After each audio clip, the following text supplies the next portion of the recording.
Hi, beautiful people. Welcome back to my channel.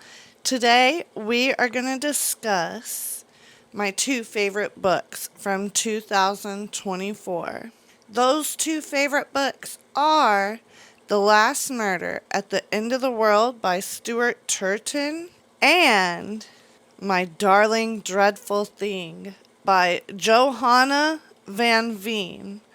So, first let's discuss The Murder at the End of the World by Stuart Turton.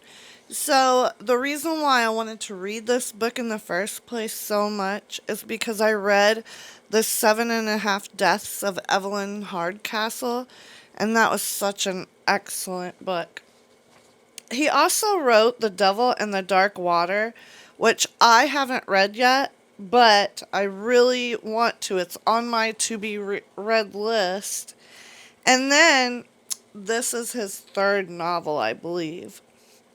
So, I'm going to read you a little synopsis from Goodreads, okay?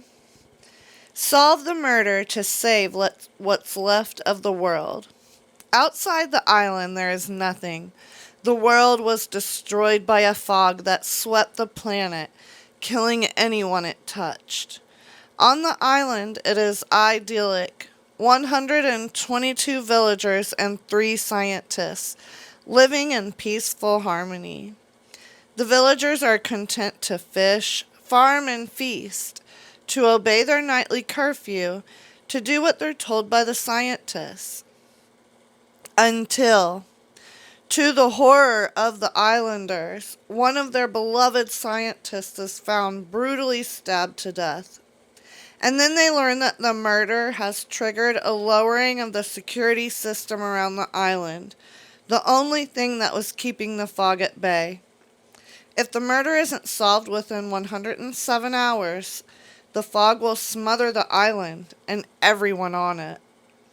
But the security system has also wiped everyone's memories of exactly what happened the night before, which means that someone on the island is a murderer and they don't even know it. And the clock is ticking. So, this was such an excellent book with such memorable characters. And I read this a while ago. And still, I remember Nima, my favorite character. At the time, when I reviewed this book, I wrote that it was masterfully written, storytelling at its finest, and I said that I could not put this book down once I picked it up, and I remember that. I really couldn't. I had to know what was going to happen next. This isn't usually my type of book because of the sci-fi elements, but I still really enjoyed it. I like mysteries, of course, so I love the mystery elements of it. And I also really enjoyed the sci-fi elements of this book because it tied in so well with the story. It is a well-crafted book, I would say. Intricately woven.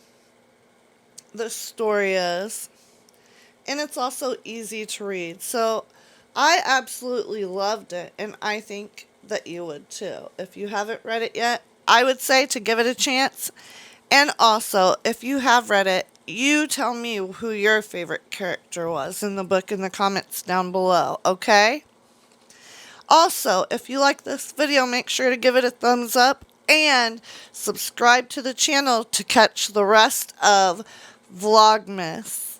The next book that I thought was the best book I read in 2024, you know I'm a Gemini, so both of my personalities had to pick one, right? But it was My Darling Dreadful Thing by Johanna van Veen. Oh my word. This is honestly, I don't really think this would be called my type of book either, but I loved it. This was like the same thing. I think I read The Last Murder at the End of the World, and then I read this one, and I just was like, I can't decide which is my favorite. Here is the synopsis from Goodreads, and I will also point out this was a Goodreads Choice Award nominee for readers' favorite horror for 2024. Ruth Beckman has a spirit companion only she can see. Ruth, strange, corpse-like, and dead for centuries, is the only good thing in Ruth's life, which is filled with sordid backroom seances organized by her mother. That is, until a wealthy young widow, Agnes Knoop, attends one of these seances and asks Ruth to come live with her at the crumbling estate she inherited upon the death of her husband. The manner is unsettling, but the attraction between Ruth and Agnes is palpable. So how does someone end up dead? Ruth is caught red-handed, but she claims a spirit is the culprit. Dr. Montague, a psychologist tasked with finding out whether Ruth can be considered mentally fit to stand trial, suspects she's created an elaborate fantasy to protect her from what really happened. But Ruth knows spirits are real. She loved one of them. She'll have to prove her innocence and her sanity, or lose everything. And honestly, this was another book with such rich characters. I really did root for Ruth, and I also rooted for Agnes in this story. They were wonderfully written characters. I don't think I have read anything like this book. There's mystery in it, intrigue, body horror, everything. I liked it so much because the author is wonderful at evoking a depth of imagery in your mind where I could clearly see the story happening. And I think that's exactly why I connected with the characters so much, as well as just enjoyed the story so much. I was fully immersed in what was going on.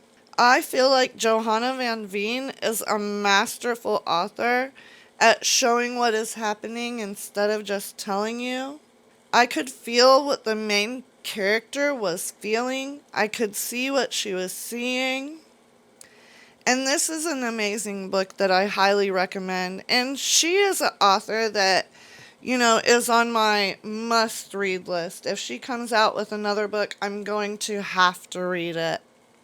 But I think that's all I have for you guys today. I hope you like talking books with me, and I'll see you guys again tomorrow. Bye-bye.